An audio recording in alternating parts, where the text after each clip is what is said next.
श्री शिवाय नमस्तुभ्यम। अजर अमर तारकासुर को मारने का ब्रह्मा जी ने सभी देवताओं को क्या उपाय बताया और पार्वती जी की जय बोलकर सप्तऋषि किसके पास गए, यह कथा श्री रामचरितमानस के बालकांड से पिछले वीडियो में हमने आपको बताया। परीक्षा लेने गए सप्तऋषियों ने पार्वती जी के सामने शंकर जी का कैसा चरित्र बताया और पार्वती जी ने सप्तऋषियों की बात सुनकर सप्तऋषियों से क्या कहा, यह कथा सुनाई। आज हम आपको आगे की कथा सुनाएंगे।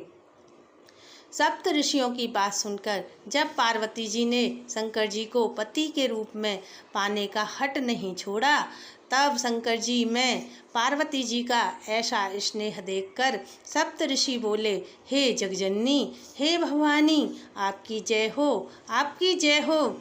आप माया हैं और शंकर जी भगवान हैं। आप दोनों संपूर्ण जगत के माता और पिता हैं। ऐसा कहकर मुनि पार्वती जी के चरणों में सिर नवाकर चल दिए। सप्त ऋषियों के शरीर बार बार पुलकित हो रहे थे। सप्त ऋषियों ने हिमालय राज को पार्वती जी के पास भेजा।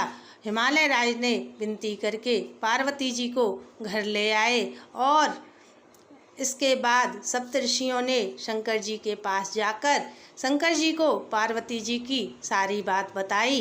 पार्वती जी का प्रेम सुनते ही शंकर जी तो आनंद मग्न हो गए। सप्त ऋषि प्रसन्न होकर अपने घर ब्रह्मलोक को चले गए। जब शंकर जी अपने मन को स्थित करके श्री राम जी का ध्यान करने लगे, उसी समय तारक नाम का असुर हुआ, जिसकी भुजाओं का बल, प्रताप और तेज बहुत बड़ा था। तारक ने सब लोक और लोकपालों को जीत लिया था। सब देवता सुख और संपत्ति से रहित हो गए थे। वह अजर और अमर था, इसलिए किसी से जीता नहीं जाता था। देवता तारक के साथ बहुत तरह की लड़ाइयाँ लड़कर हार गए थे। तब देवताओं ने ब्रह्मा जी के पास जाकर पुकार मचाई। जब ब्रह्मा जी ने सभी देवताओं को दुखी देखा, तब ब्रह्मा जी ने सभी देवताओं को समझाकर कहा, इस दैत्य की मृत्यु तब होगी जब शंकर जी के वीर्य से पुत्र उत्पन्न हो। इसको युद्ध में शंकर जी का पुत्र ही जीतेगा। मेरी बात सुनकर उपाय करो। यदि ईश्वर सहायता करेंगे तो तुम्हारा काम अवश्य हो जाएगा।